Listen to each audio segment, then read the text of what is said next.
Welcome to H2K Infosys. H2K Infosys is a e-verify business based in Atlanta, Georgia, United States. We provide 100% job-oriented, instructor-led, face-to-face, true live online software training programs. It also includes access to Cloud Test Lab with software tools. We provide live project for you to work on. We also provide assistance with mock interviews, resume preparation and review, and job placement assistance. H2K Infosys is trusted by so many students across the world. H2K Infosys provides world-class services in IT training with real-time project work for corporates and individuals, special IT training for MS students in the United States, software design, development, QA manual and automation, performance testing and maintenance, IT staff augmentation, job placement assistance, and tech support.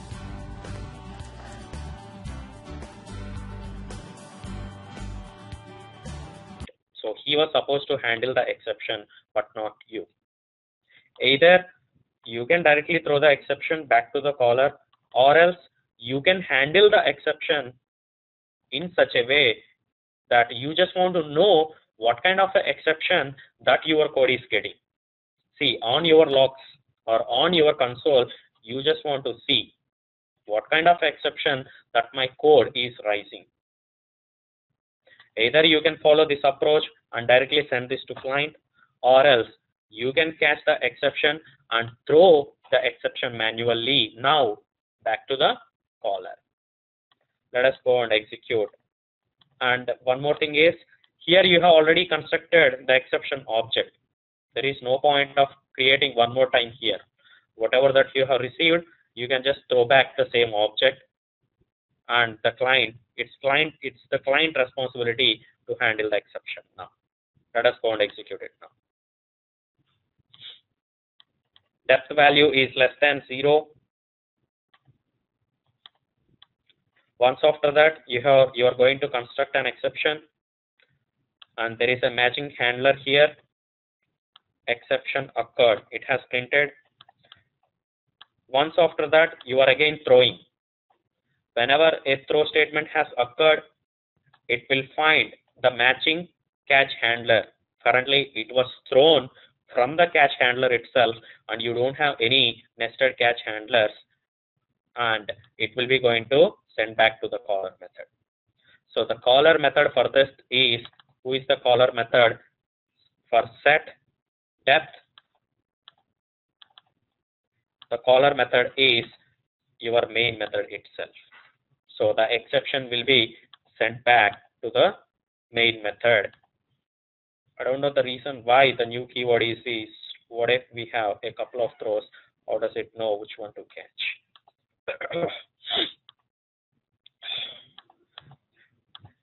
Until now, Adil, until now, the exception object was created by JVM.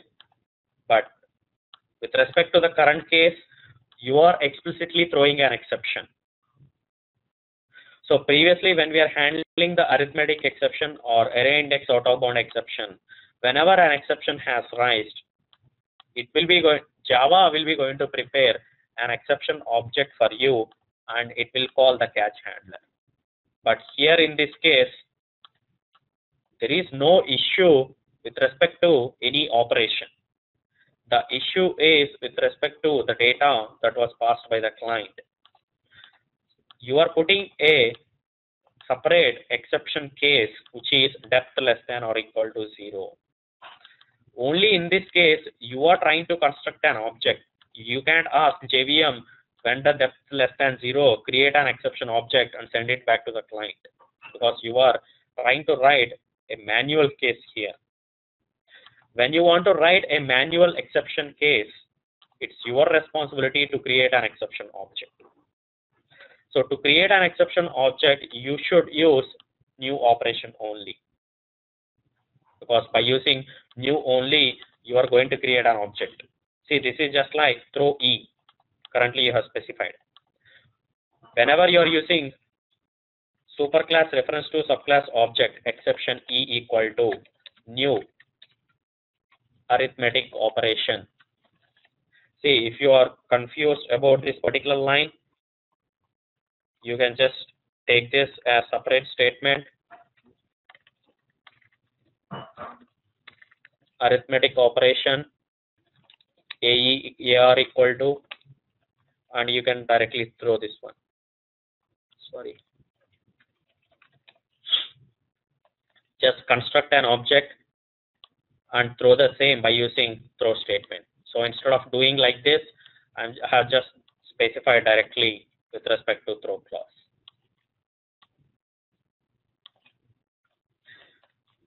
But one thing to remember is whenever you are throwing an exception, the first thing it will verify is the matching catch handler within the same method.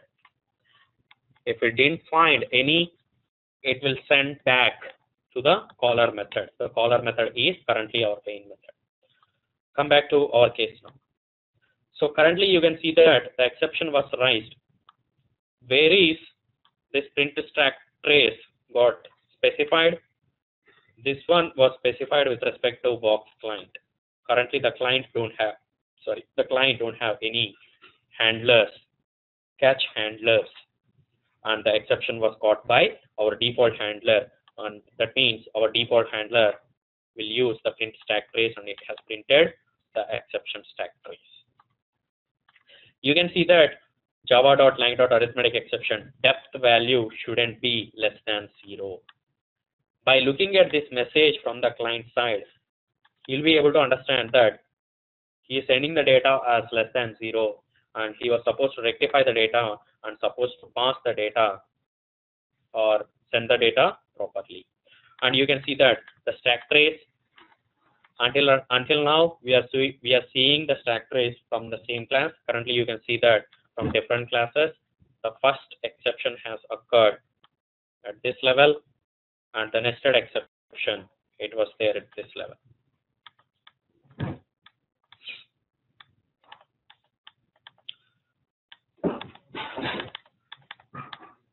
Now, you are throwing an exception, and the client was not able to handle the exception.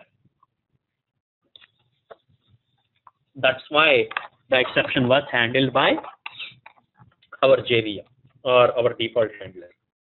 But in usual cases, we don't want to stop the program execution, or we don't want to terminate the program execution. Whenever an exception has raised, the first thing that we need to do is we need to handle the exception. Even with respect to our server side, which is box.java file, or with respect to box client. Box client is also a Java code, which means you can easily handle the exception by using try catch blocks. So currently, these three statements might throw or might get an exception. So handle the exception here.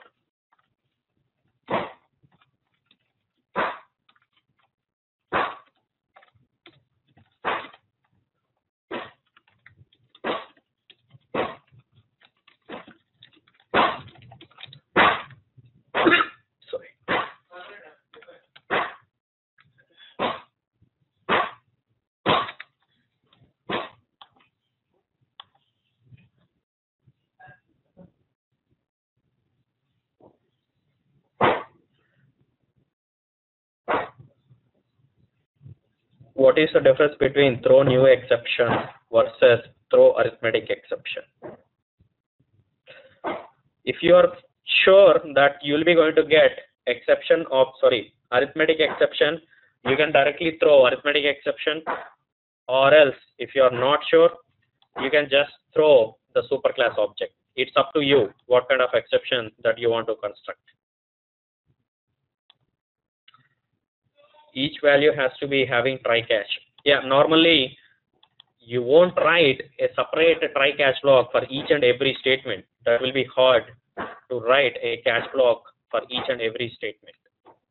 You'll just catch the exception for a block of statements, and you'll be going to print the exception handler, you'll be going to write some sysao statements for handling the exception message.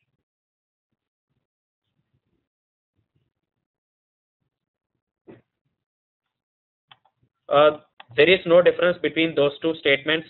Just for understanding, I have specified. So Adil has mentioned that he didn't understand when I have written throw new arithmetic exception in a single statement. So what I have done is I just constructed separate object by taking it a reference, and I have performed in two different steps instead of writing it a single statement. Now, so currently our main method is also handling the exception, whatever the client will be going to throw. Go and execute it now. So here you can see that this is the first handler which is available at my box level, and the next one is at my client level. So remove the handler from box level because we are not supposed to do the handling at box level.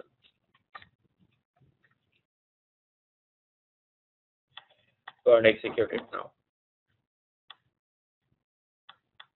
So you can see that the exception has handled by the client. Normally, once after handling, he was supposed to set the data properly and he need to call the code. But currently, we are not handling that particular case.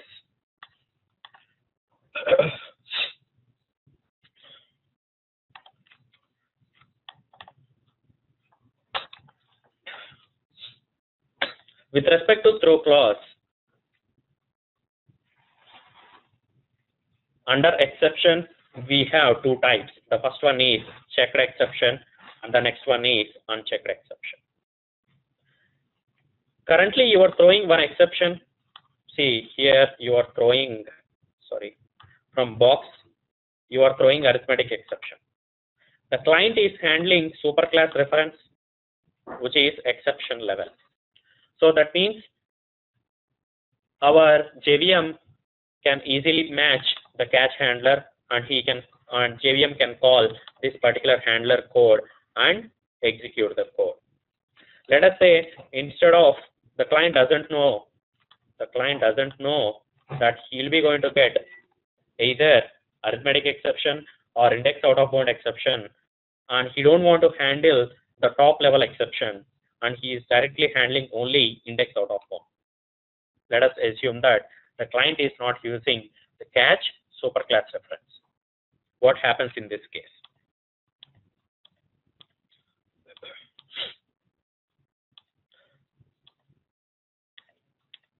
Our box class, it is throwing arithmetic exception. So that means the control will be transferred back to the caller immediately after the throw statement, because we don't have any catch handlers here. Here, the client has catch handler, but he is not handling arithmetic exception. He is only handling index out of bound exception. Whenever you are throwing an exception, here you are throwing an exception, it's your responsibility to inform to the client that my method, this method was called by the client. See, most of the times I'm telling that as client calling, but this method can be called by some other classes as well. Some other classes, nothing but your box weight can use, or else your shipment class can use, or normal classes, whoever is available within the same package or outside the package, they can create an object and they can call this method. But for our convenience, I am specifying about client only. Whenever we call the setDepth method, so from client, he is calling a setDepth method. But within setDepth method,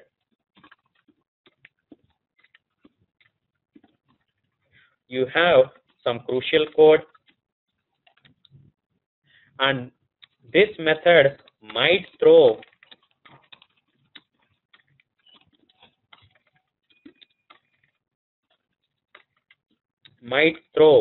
arithmetic exception.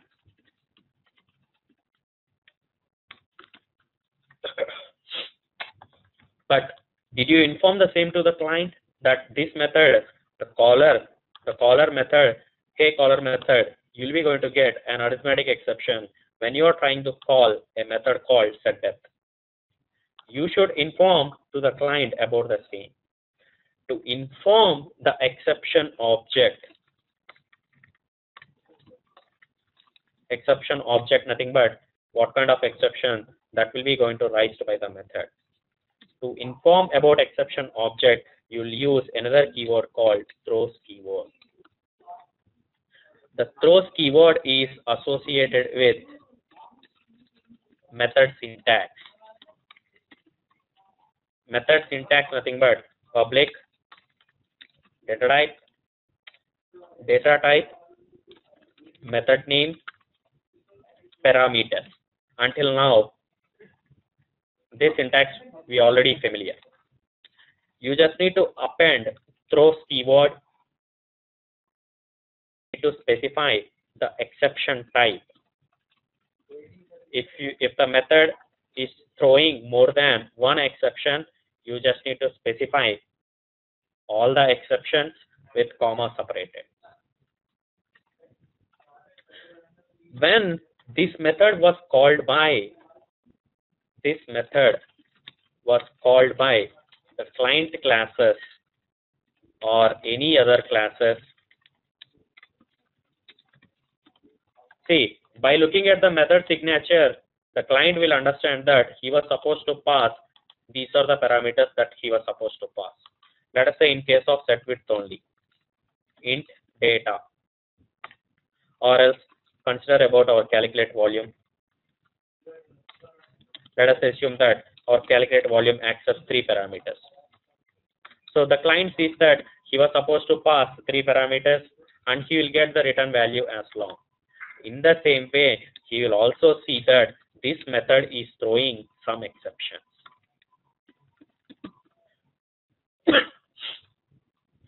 When the client sees that this method throws some exception, yeah, I am calling some risky code.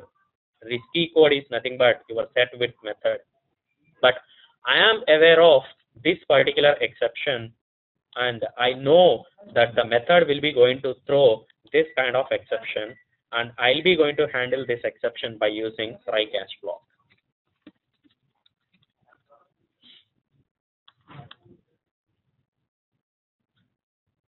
Is there a reason to throw exception with void methods? No, there is no point. There is no issue. You can throw. With respect to void method also, you can easily throw an exception because exception doesn't evolve to any return types.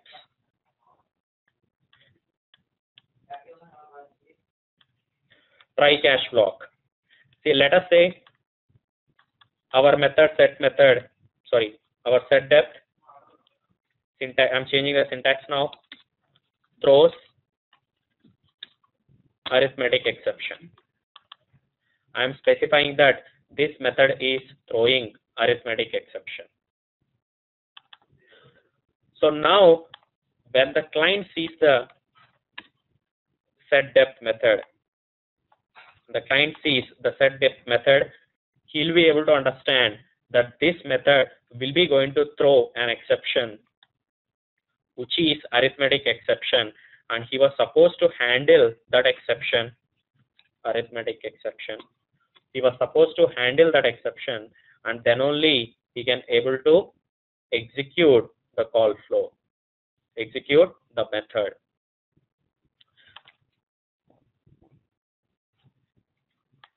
If you guys remember about checked exception and unchecked exception.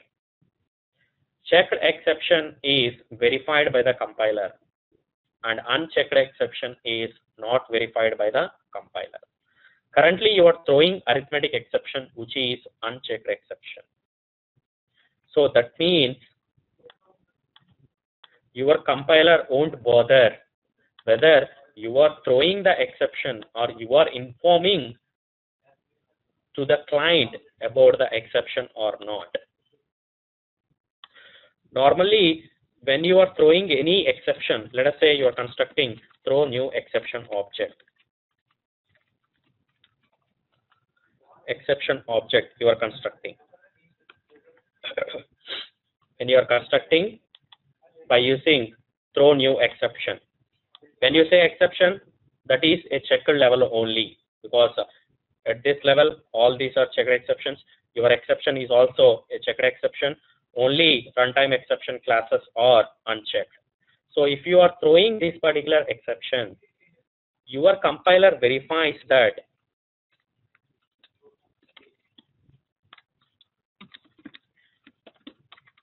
whether you are informing to the client or not. That means it will verify whether you have included that exception with respect to throws clause or not.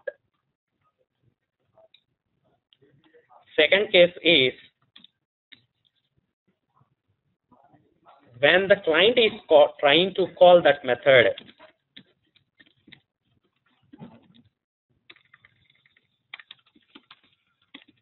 on the client side also your compiler enforces you to handle the exception.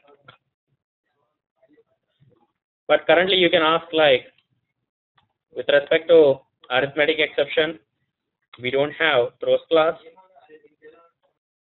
we don't have handler also at the client level previously.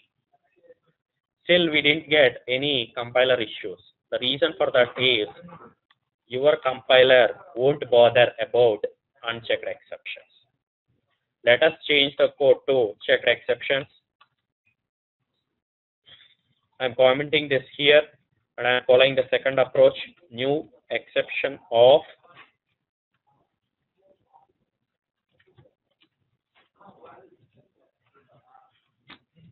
So currently I'm constructing a checked exception object. You can see that I'm constructing exception object, which is at this level.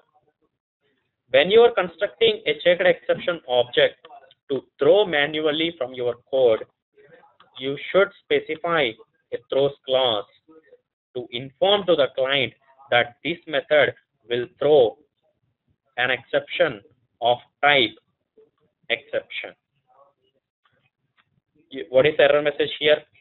Unhandled exception type exception. Either the solution for this is either you can handle the exception here itself. This method is throwing the exception and you are not handling the exception. We don't want the first scenario because I don't want to handle the exception at this level. So the second option is I need to specify a throws clause with the matching exception type. If you say exception, you should specify exception only. You shouldn't specify the lower level, which is arithmetic exception. The compiler won't accept that.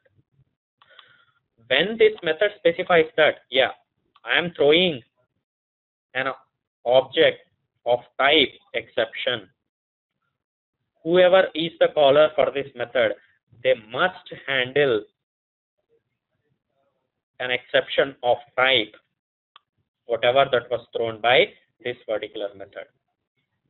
If this guy was not handling the exception, you can see that here we are calling this method and the compiler is enforcing you, hey, this guy is raising an exception and he has already mentioned that, this guy is raising an exception and he has already mentioned that I'm raising an exception by using throws clause.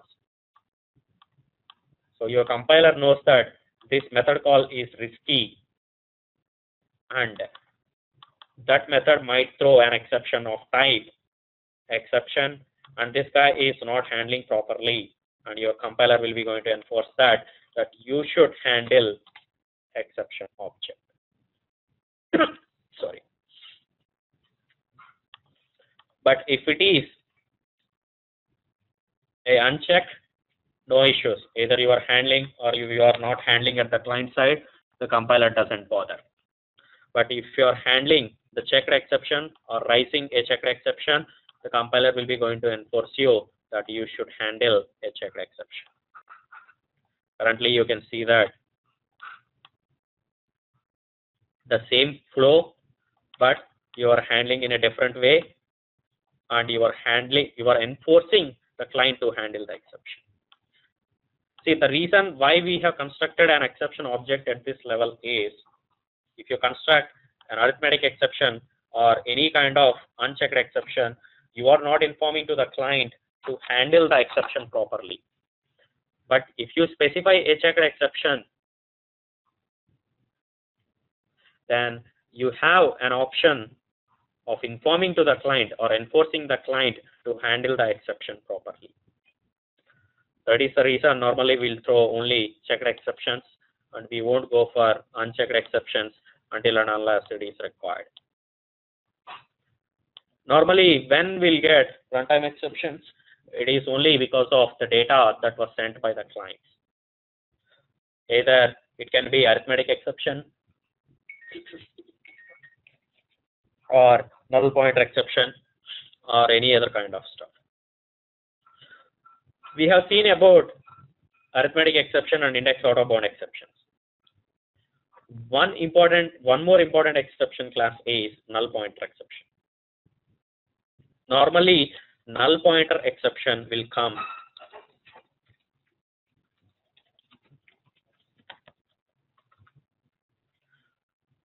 when you have created a reference for a class. Let us say you have created box B, box 1 you have created. Once after that, you will be going to construct a box object 10, 20, 30. Once after that, you will be going to call the method calculate volume. Let us say you forgot to construct the object. In this case, your box 1 will be going to point to a null object, which means it won't point anything in the memory. You didn't assign any object to the reference. But still, you are trying to call the method. See, calling the method by using reference, there is no issue. Java compiler won't verify whether you have constructed an object or not. It will just verify whether you are following the standards, like whether you are using the reference or not, you are calling the method or not. It's your responsibility to create an object. If in case, if you forgot to create an instance of the object, and if you try to call a method, currently this is pointing to null reference, and if you are trying to call a method on a null reference, which means you will be going to get an exception called null pointer exception. Let us take a look at the same level.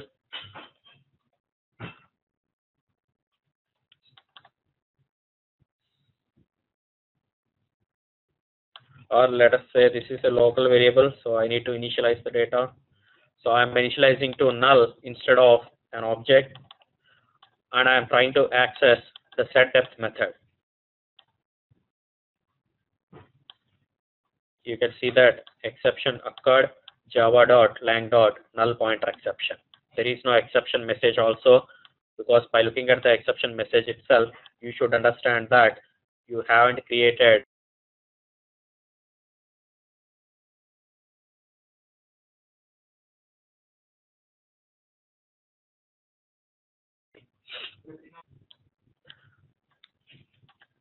So null pointer exception is also part of runtime exception, and you should handle by yourselves, and the compiler won't enforce you.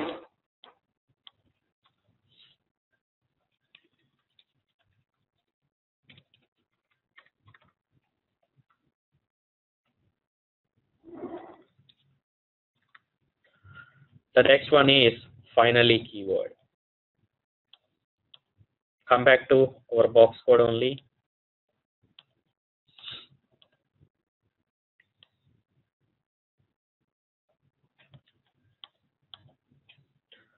Let us change our code in such a way that we are handling the exception.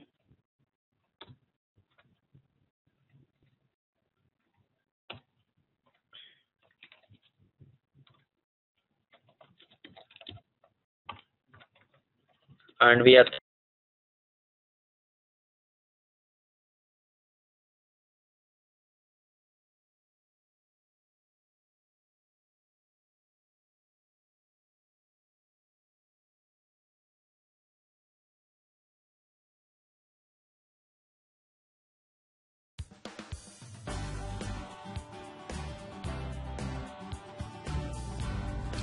So many of our students have given testimonials on how our training programs are.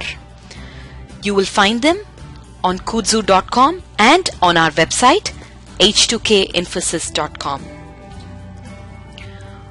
On our website h2kinfosys.com, you will also find more detailed information on who we are, the courses that we offer, what each course covers. Also, if you're interested in a demo program, please register on our homepage on the left-hand side. Just give us more information about yourself and we will send you a link for a demo class. The demo class is absolutely free. Experience our commitment by just attending an orientation workshop at no cost. Our team of faculty and advisors are here to guide you with the right information.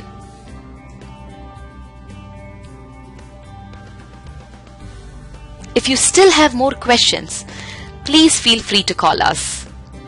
Call us at 770-777-1269. This is a United States number. If you're calling from the UK, call us at 020-337-17615. You can also email us at training@h2kinfosys.com or h2kinfosys@gmail.com.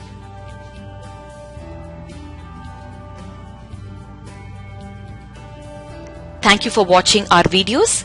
We wish you a great career in information technology.